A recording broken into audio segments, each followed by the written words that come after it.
ఇప్పటికే బేజారవుతున్న గులాబీ పార్టీకి మాజీ మంత్రి మల్లారెడ్డి కూడా షాక్ ఇవ్వబోతున్నారు.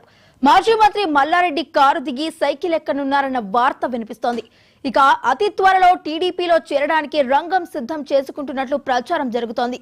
ఏపీ సీఎం చంద్రబాబుతో భేటీ అయ్యేందుకు ప్రయత్నాలు చేస్తున్న మల్లారెడ్డి తెలంగాణ టీడీపీ అధ్యక్షుడిగా బాధ్యతలు ఇస్తే చేపట్టేందుకు సిద్ధంగా ఉన్నా అని కూడా అంటున్నారు.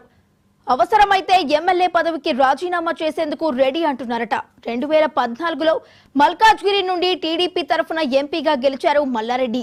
ఎంపీగా ఉన్న సమయంలోనే అప్పటి బీఆర్ఎస్ పార్టీలో చేరారు. 2018లో మేడ్చల్ ఎమ్మెల్యేగా గెలిచి మంత్రిగా పనిచేశారు. ప్రస్తుతం మల్కాజ్గిరి ఎమ్మెల్యేగా మల్లారెడ్డి అల్లుడు మర్రి రాజశేఖర్ రెడ్డి ఉన్నారు. తనకున్న పాత సంబంధాలతో పూర్వ టీడీపీ నేతలతో సంప్రదింపులు జరుపుతున్నట్లు తెలుస్తోంది.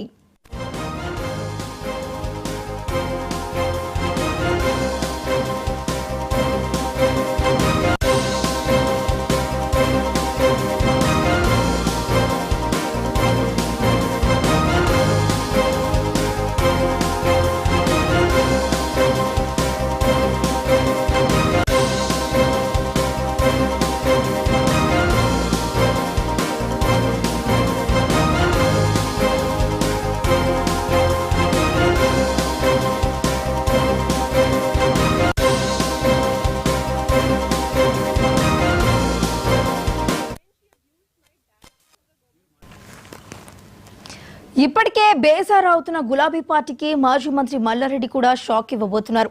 మాజీ మంత్రి మల్లారెడ్డి కారు దిగి సైకిల్ ఎక్కనున్నారన్న వార్త వినిపిస్తోంది.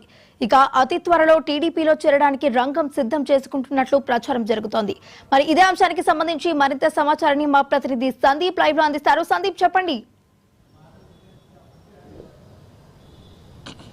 వైష్ణవి, బీఆర్ఎస్ పార్టీకి మరో షాక్ తగలనుందని చెప్పవచ్చు. ఎందుకంటే కొద్ది రోజులుగా కూడా ఆ పార్టీకి దూరంగా ఉంటున్నటువంటి మేడ్చల్ ఎమ్మెల్యే మాజీ మంత్రి మల్లారెడ్డి కూడా ఇక బీఆర్ఎస్ పార్టీకి బాయ్ బాయ్ చెప్పేందుకు కూడా సిద్ధమయ్యాడని చెప్పుకోవచ్చు. కొద్ది రోజుల క్రితం నుంచి కూడా AP CM Chandrababu Naidu appointment కూడా కోరుతున్నారు.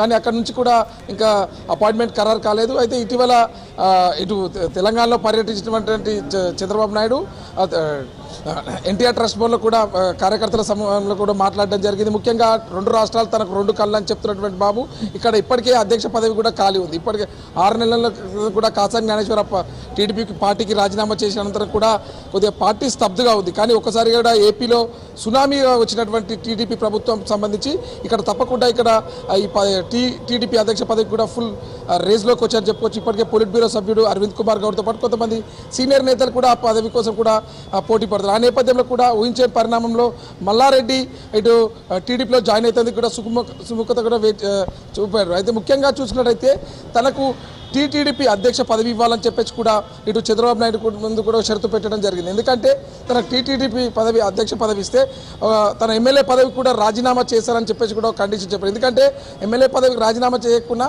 ఇటు బీఆర్ఎస్ ఇచ్చేటువంటి అనర్హత పిటిషన్ స్పీకర్ నేపథ్యంలో కూడా తను రాజీనామా చేసి ఎలక్షన్ కూడా వెళ్తాను. ఒకవేళ ఎలక్షన్లో ఓడిపోయినట్టయితే తనకు రాజ్యసభ పదవి ఇవ్వాలని చెప్పేసి కూడా ఇటు టీడీపీ అధ్యక్షుడు చంద్రబాబు నాయుడుకు చెప్పడం జరిగింది. కొద్ది రోజుల్లో కూడా అతను చంద్రబాబు నాయుడిని విజయవాడలో కలిసి దానికి సంబంధించినటువంటి ఎప్పుడు చేరాలి అనే దానిపై కూడా మాట్లాడుతున్నారు. ఇప్పటికే మల్లారెడ్డితో పాటు కొంతమంది ఎమ్మెల్యేలు అతను అల్లుడు అయినటువంటి మల్కాజ్గిరి శాసనసభ్యుడు మర్రి రాజశేఖర్ రెడ్డి కూడా అతనితో పాటు కూడా పార్టీలో చేరే అవకాశం ఉందని చెప్పుకోవచ్చు. అలాగే గత 2014 ఎన్నికల్లో మల్లారెడ్డి టీడీపీ టికెట్ పైన మల్కాజ్గిరి ఎంపీగా గెలిపొందడం జరిగింది. కానీ కొన్ని రాజకీయ పరిణామాల్లో 2 ఏళ్లలో కూడా అతను పార్టీకి రాజీనామా చేసి ఇక్కడ ఇటు బీఆర్ఎస్లో చేరడం జరిగిందని చెప్పవచ్చు. ఆ నేపథ్యంలో కూడా ఈసారి మరోసారి కూడా ఇటు కాంగ్రెస్లో చేరేందుకు కూడా అతనికి వ్యతిరేకత ఉన్న నేపథ్యంలో ఇప్పుడు టీడీపీ అతనికి శరణ్యమని కూడా చెప్పుకోవచ్చు. ఎందుకంటే అక్కడ సెంట్రల్లో ఉన్నది ఎన్డీఏ ప్రభుత్వం కనుక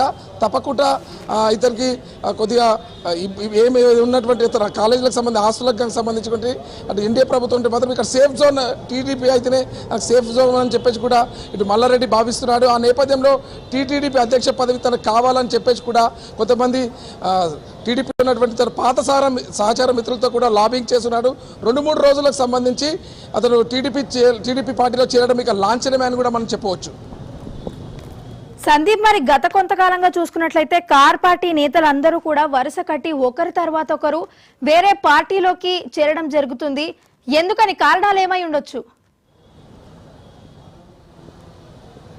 అంటే ముఖ్యంగా చూస్తున్నట్టయితే అసెంబ్లీ ఎన్నికల్లో ఊహించని ఫలితాలు వచ్చాయి. కేవలం 39 స్థానాలకే అధికార బీఆర్ఎస్ పార్టీ ఆగిపోయిందని చెప్పు. తర్వాత ఇటీవల జరిగినటువంటి పార్లమెంట్ ఎన్నికల్లో పూర్తిగా జీరో. ఎందుకంటే గతంలో ఉన్నటువంటి 9 స్థానాలకు కాకుండా కొన్ని స్థానాల్లో డిపాజిట్ కూడా కోల్పోయింది బీఆర్ఎస్ పార్టీ. ఆ నేపథ్యంలో అక్కడ ఉన్నటువంటి బీఆర్ఎస్ పార్టీ ఎమ్మెల్యేలు అధికార కాంగ్రెస్ వైపు చూస్తున్నారు. అయితే మల్లారెడ్డి కూడా కాంగ్రెస్ వైపు చూసుకున్నప్పటి నుంచి ఇక్కడ నుంచి అతనికి పార్టీలో చేరేందుకు కూడా రేవంత్ రెడ్డి టీం అతనికి నో చెప్పింది. ఆ నేపథ్యంలో కూడా అతని ఆస్తులకు సంబంధించి కాలేజీలకు సంబంధించి కూడా కొద్దిగా ప్రభుత్వం ఇబ్బంది పెడుతుంది అనే యోచనలో భావించినటువంటి మల్లారెడ్డి అతనికి ఎన్డీఏనే శరణ్యం అని చెప్పి కూడా భావించారు. ఆ నేపథ్యంలో ఇక్కడ టీటీడీపీ అధ్యక్ష పదవి కూడా ఖాళీగా ఉంది. తప్పకుండా ఇక్కడ మా అధ్యక్ష పదవి ఇస్తే తనకు సేఫ్ జోన్ ఎన్డీఏ ఉంటుంది కాబట్టి తప్పకుండా ఇక్కడ పార్టీ బలోపేతంపై కూడా దృష్టి పెట్టొచ్చు.